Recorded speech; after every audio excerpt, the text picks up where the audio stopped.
Hi, welcome to Women in the Nude, where we expose everything except for our bodies. We'll leave that to your imagination. All right. So I've gotten a lot of questions about PCOS, and I know that I'm super open with it, but I'm always wanting to talk about it more. I get messaged a lot about, how to advocate for yourself with a doctor, or what kind of steps that I take, or nutrition, or fitness, trying to break it down to what I do to handle mine. And so I guess I want to start with saying I'm not a doctor. I'm not a nutritionalist. I'm only telling my own personal journey. And I want to preface with that because everybody's body is different. And my personal journey is based on, my personal health issues. But PCOS is one of those diseases where it looks different on everybody. I don't have cysts in my ovaries, for an example. So PCOS stands for polycystic ovary syndrome. And so it's kind of a silly name in that way because you don't have to have cysts in your ovaries to have PCOS. For those who don't know, PCOS is a hormone imbalance. It's a hormone disease, really. And it looks different on everybody. Some of the most common symptoms are weight gain, cysts on your ovaries, like we said, hair growth in wrong places, hair loss in places like, your head, obviously, bad acne, gastro issues, fatigue, depression. There's a long list of symptoms. And if you've got PCOS, most of the time you have a handful of those. High testosterone, low estrogen, or high estrogen, low testosterone. That's one of them. Vitamin D deficiency, iron deficiency, your triglycerides, your cholesterol, a lot of high cholesterol issues with PCOS patients. And it's hard because a lot of those symptoms are connected to lots of other things. But, we're finding out more and more that there are so many cases of undiagnosed PCOS that have led to other things or connected to other things. And because it's so convoluted, it's hard to diagnose. But I will say it really is just about finding somebody that will listen to you. For those who don't know my story with PCOS, I grew up in front of the camera. I've been in the entertainment industry for 25 years, which is wild. But I was on a show called Pretty Little Liars. I started when I was 12 for the pilot. I did the first season when I was 13. It ran for 7 years. I had so many different life milestones on that show, graduating high school, driving, getting my own place, getting engaged. I did a lot of life on that show. But one of the other things that happened was as I was growing up on screen, I was also changing physically. And when I was around probably 16, 17, I started gaining a lot of weight, but I didn't know why. It wasn't just like, you're getting older, your body's changing. It was something was off. I've never had regular periods until very recently. And I was just kind of told that was age. Oh, you'll grow out of it, sort of a thing. But I was pretty dedicated to eating well and fitness. And so this was kind of coming out of nowhere. And I was just feeling off and I was trying to figure out, why. I think in the end saw about 17 gynecologists. And I was either told that, I was lying and I must just be eating too much McDonald's. I was told that I'll grow out of it or that I'm young. That was a big one. I was essentially told to go exercise and then come back. I was told ridiculous things, but the majority of the time it was just based on them not actually hearing what I was telling them. I was able to get my thyroid checked. Was not a thyroid issue. I have diabetes in my family, but it wasn't diabetes.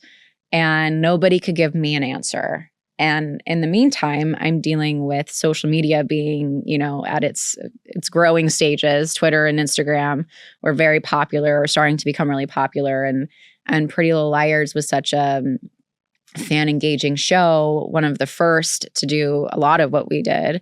And it was trying to navigate a lot of hate and a lot of confusion coming from, I don't necessarily want to call them fans. I don't know what you want to call them, trolls maybe.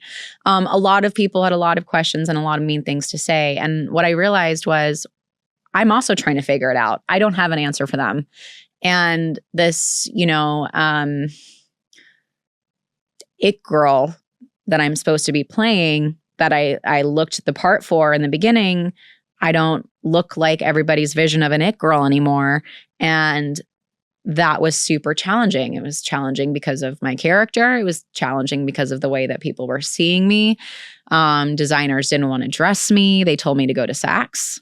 I had a lot of different opinions thrown at me, a lot of harsh things that, to be honest, I tried to block out. There are a couple that I come across that I'm like, oh, I totally forgot that happened. I totally blocked that out of my memory. But ultimately, people were confused and I was confused with them. And I think, I don't remember the date, but at some point I put out on my Instagram that it sounds so cheesy now. There's that like under construction thing. But I did. That's what I said. I was like, I don't know what's going on. I answered some people's questions and was just essentially like, I'm not pregnant. I don't know what's happening with my body. So I'm on this journey with you, essentially.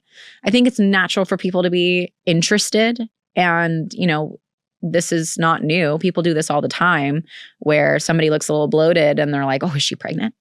We're all kind of guilty of, even if we don't agree with it, seeing certain public figures in that lens. And so I understood, but didn't accept it. It's not okay, but I understood where it was coming from.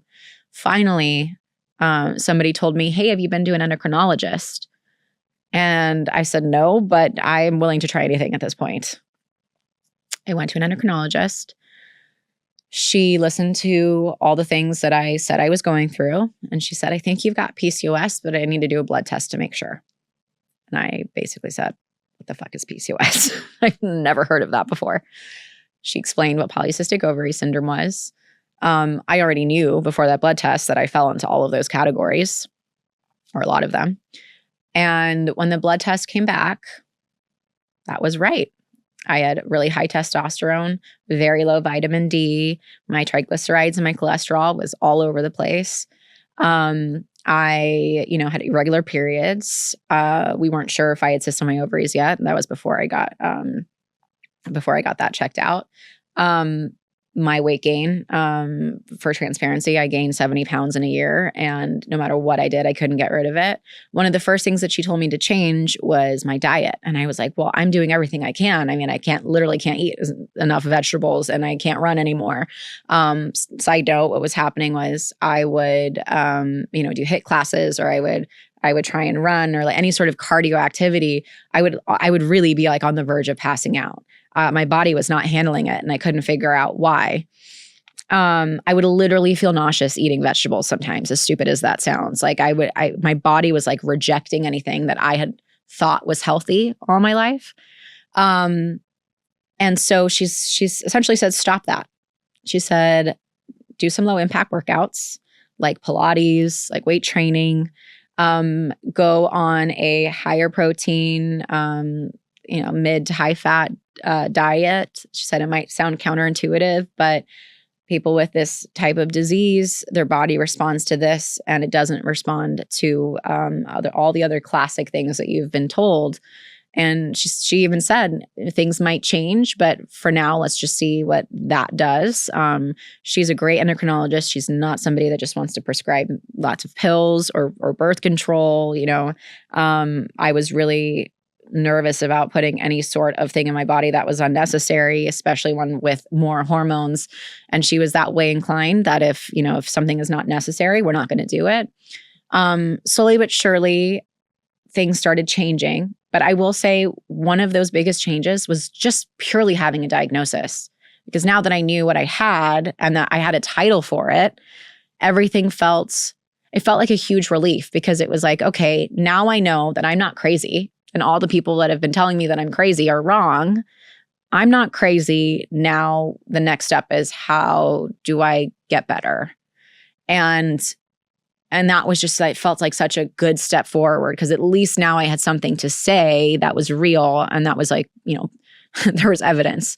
But it also felt so silly. I was like, I had to find, I had to go on the hunt for somebody to just listen to me, to just even go the like extra step of taking a blood test, which should be standard.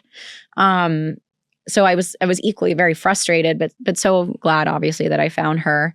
And by adjusting my diet, and I ended up going on something called metformin, which is used for lots of different things. But in this case, with women with PCOS, mainly it's used to force ovulation, which is supposed to help regulate your period. It didn't necessarily help me regulate my period. They brought them closer together, but what it did do was at least make sure that my body was going through the ovulation process, which is one of the biggest reasons that a lot of women with PCOS have infertility issues. And so, we were trying to get all of those things on track.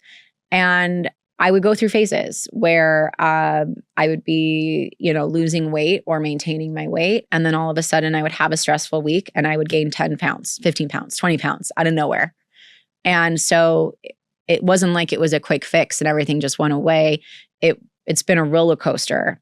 And essentially it's just because you're always trying to manage your hormones to keep PCOS dormant and at bay as much as possible.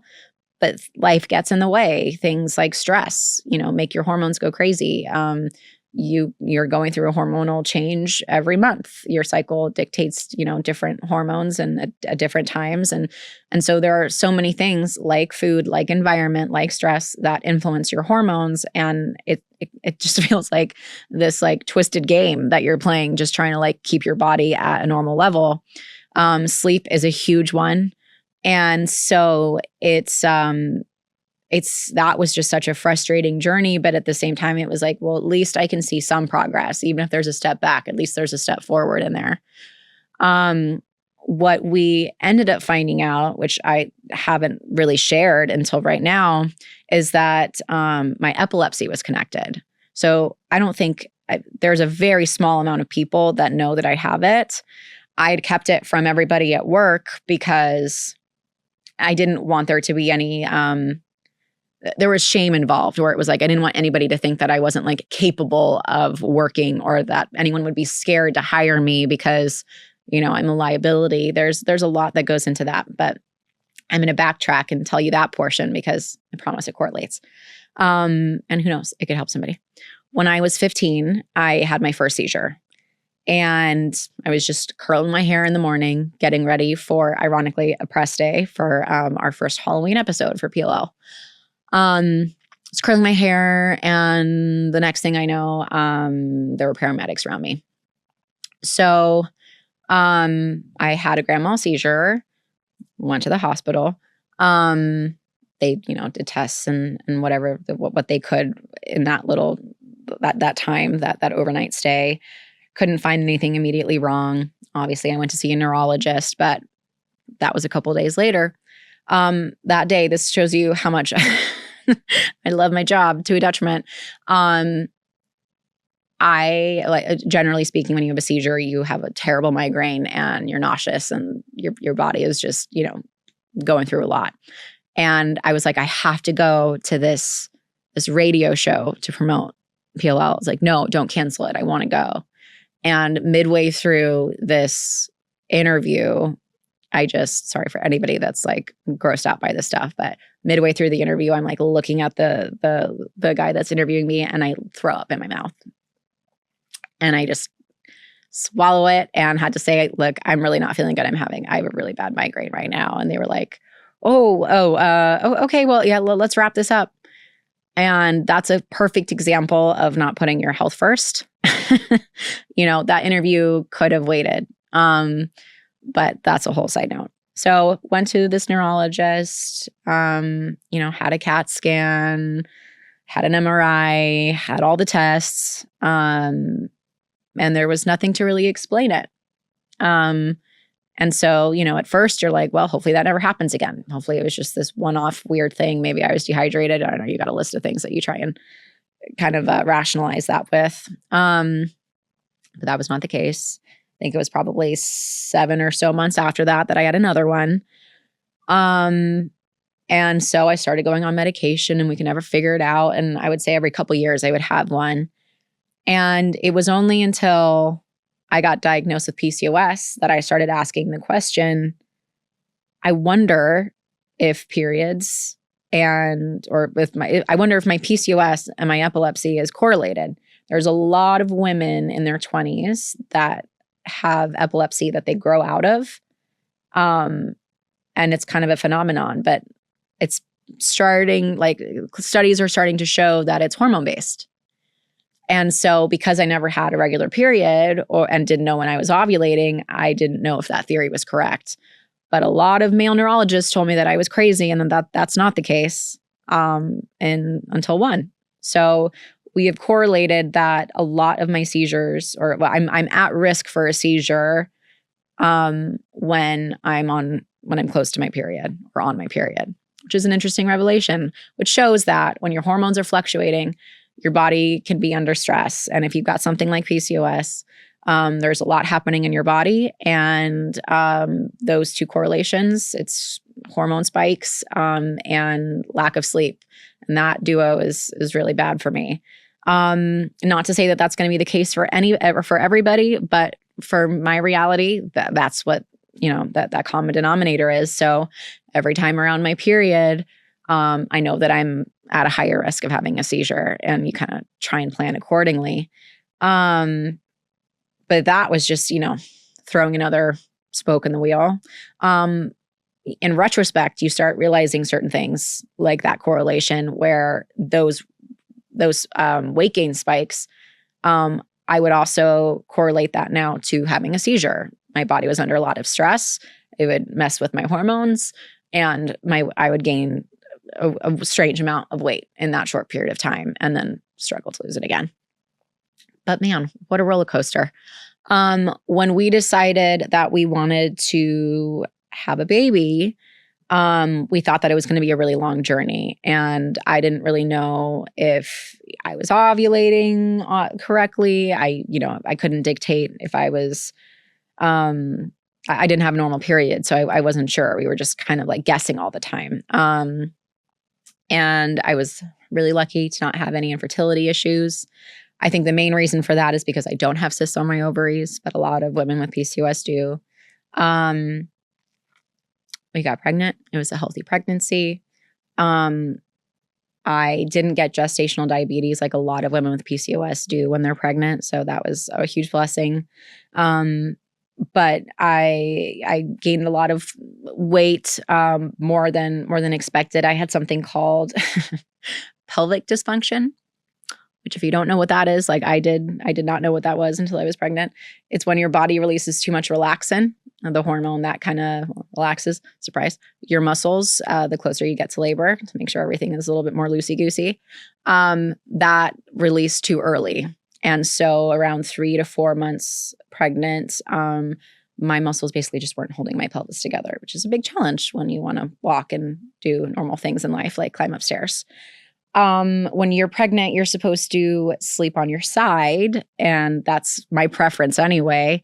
But because of this, I couldn't. So I had to always prop myself up weird on my back, and I just basically didn't sleep on my whole pregnancy. But I really wanted to sleep on my side one night. And so I was trying to stuff pillows and put them in the right place. And I tried to roll over and my pelvic bones crossed over, and the crack that was so audible. It was one of the most painful things I've ever come across, including like labor.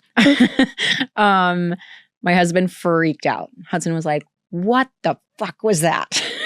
Because it was awful. So, I can't say that that's correlated to PCOS. That was probably just unlucky, but there were definitely challenges. But the light at the end of the tunnel there is that Hendrix was healthy, which is all that matters. But my period's regulated after having him. And so there's a small percentage of women that when they have PCOS and go through pregnancy that that it regulates their hormones. It's like a reset button. So since having Hendrix, I have flare-ups every now and then, but for the most part, my period is regular and my hormones are regular. So PCOS is, I guess, what they would call dormant right now. And I mean, that's just all we strive for is kind of, if you've heard any of the other episodes that I've been talking about this, when I say constantly reevaluating and trying to grow in the right direction, this falls into that category. Ultimately, this is always about me making sure that I am doing everything I can for my health, which gets exhausting because sometimes that's not the most joyful thing to do. But I have been, exploring what that means and readjusting my diet for things that like I now enjoy to cook that fits into my my dietary regulations. I love Pilates. That's something that I have just really grown to love, that makes me feel really strong, and it's something that I enjoy. So that has been wonderful. And you just kind of find what works for you, and things really do get better. So a lot of the questions that I've been asked have also mentioned that you're struggling. And I am so sorry for that, because I know that feeling very well. It's very isolating. It can make you feel, it's depressing, but it can also just, it takes a lot of joy away. There's so much insecurity with it. It feels very like something is always wrong. Like you can never like get on top of it. All of those things, it can be very, very frustrating. The mental fatigue and like brain fog is a big part of that too. And I just, my biggest thing is just advocating for yourself, getting second, third, fourth, in my case, 18 opinions, and just making sure that like somebody's testing for the right things. Like purely just flat out say, I want a blood test, I want a full panel, and I want to see my testosterone levels, my estrogen levels, my DHA levels, my triglycerides, my cholesterol, my vitamin D, my iron. You really want a full panel. Because then you can really start figuring out what is working and what's not working. And that is your power. And so, it might take some intervention. You might have cysts on your ovaries that need to be handled. You might have to take a couple of medications and figure out one that works for you, even if it's just for the short term. Quality of life is so important. And we always have to evaluate what we're putting in our body, but not all of it is bad. I know there's like a big thing with Ozempic and things like that. But women with PCOS, hormone issues, thyroid issues, diabetes, that medication, again, I'm not a doctor, but that medication is made for you. So if you are struggling and it's something that will help, don't listen to noise. Listen to yourself, listen to a doctor, listen to a therapist, listen to a nutritionalist that has your best interests. And if that seems like something that's worth trying, try it. Don't care, what other people say about it. I'm not saying that's the right direction, but don't rule it out based on public opinion. Make sure that it's something that is for your health. If you don't have to do that, great. Find out, figure out what works for you, but don't try going open-minded. And I think one of the biggest things with our health in general is ruling anything out too quickly. Like for me, Western and Eastern medicine, both of those combined are necessary. It's not one without the other. I think, figuring out what works for you, because everybody's different, is vital. Nothing is going to just be the same for everybody. And that includes diet. Diet is one of the biggest ones. That low carb, high fat diet might not work for you. You might not be able to do that. Look into the Mediterranean diet. That diet is also very sustainable. Maybe that will work for you. Maybe it won't. There are so many different things out there. But try not go for the fads. Try and figure out just from a actual like data level from your blood tests, what is working and what you're deficient in. And just those little changes, it might not be overnight, but those little changes will make a difference, even if it's just on your mental outlook. And nothing will be a quick fix. It'll be a constant journey, but getting a handle on it is so worth it. And it feels so good when you're in that place. And I want that for everybody involved. There is a question here from Joy. And she says, how do I keep my mind and my body healthy with PCOS as a teen? And that's a very specific question. And I was a teenager when I was dealing with this. I didn't get my diagnosis until I was an adult, but I remember all of those feelings. And that being a teenager is such a shitty time anyway. Like there's fun to be had, but like you are trying to learn about the world. You're trying to learn about yourself. You're trying to navigate everything all at once, and everything is changing around you. Your body's changing. You've got little freedoms, but not fully. And it's a lot. You are going through, I think, one of the hardest parts of life as a teenager. And to add this to it is just exhausting. So first, I'm really sorry, Joy. That sucks. But I want you to know that there's lots of hope there. And there's, people are only understanding it more, and there's only going to be more progress in this space. But ultimately, it's, I think, just trying to handle your mental health, and find, like I'm saying, with all of these adults, what works for you. We are never going to have the perfect body. We are never going to be in the perfect mental space. And I think the sooner we can let go of that expectation, the better. Try and enjoy your life. Find the things that you love, that you're interested in, and try and make the best health decisions you can.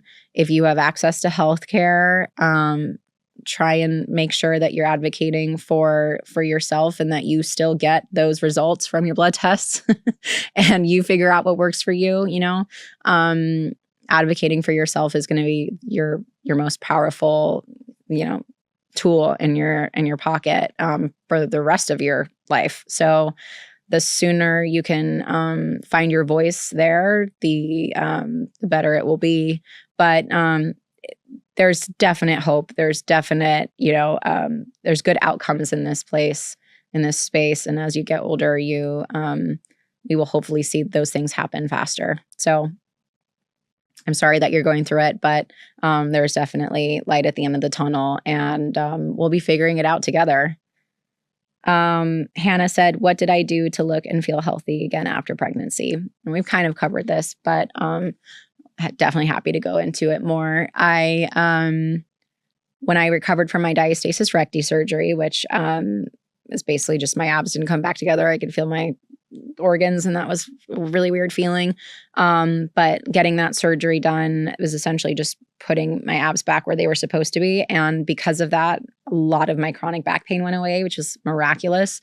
And because of that, I was able to train my core again, and Pilates became like the biggest, a really big joy. I'll just put it that way. I really enjoyed it. I started feeling strong. And before looks, that was important to me. I was like, I want to feel strong. I was trying to reevaluate my mental space, and it was less about bouncing back and more about just getting to a place where like I felt good. I just want to feel good. I just want to feel healthy and feel good. And so everything was kind of happening at the same time, where my periods were regulating, because of my hormones going back to normal. I was able to really work out my core again and that affects everything, not just sleep, but just any type of other exercise. It all helps each other. So I was getting stronger. And then I started really loving food again and understanding what was working for my body. So the biggest part on that side was just figuring out what was like attainable and sustainable when it comes to just everyday life. It's not easy to make a full feast every single day, 3 times a day, or however many times you're eating, and make it healthy. It's just, life is just not that way, especially with a newborn and navigating life. And so I have my cookbook, Sasha and Good Taste, and now I want to make a new one that's PCOS inclined. And so I'm just falling back in love with that as well, which has been fun. And I'm so much happier now, not just because I'm feeling good, but because I have now learned all of those little things that can be adjusted if something's not working. And I think that's what we need with PCOS in our tool belt, is being really in tune with our body to know when something is not working, that, there's these things that we can try and evaluate. And like, it's easier to find the problem than it was before. And those adjustments are easier when you understand how your body is working or not working. So I think that's the huge part of that for me. Another big part of that is just the mental health aspect of doing my best to manage my stress. I travel a lot. I work a lot. Obviously, a full-time mom. I'm also a CEO of my company. Just I'm a wife. I'm a partner. I'm a best friend. Like all of these things that we that make up our lives it's stressful, and so I'm always trying to find ways of managing stress. A big one for me is sleep. Sleep is where you recover. And, we tell our kids that they need to get sleep to have rest, to have energy to play. And we preach this, but it really is so vital. It's vital for PCOS. It's vital for women's hormones, regardless of PCOS. It's something that is, that restores us, is good for our brain. It helps us function properly. It helps us digest things properly. It's one of the most important things in life, and it's one of the first things we neglect. And so that has been a priority for me. That has helped my seizures tremendously. And so, it's, I think, just ultimately about prioritizing the right things. And they all start to kind of shift into the right place when you're doing that. And that will be my goal forever now moving forward. But I highly encourage that for anyone in this position, everyone in general too. Yeah. Signing off.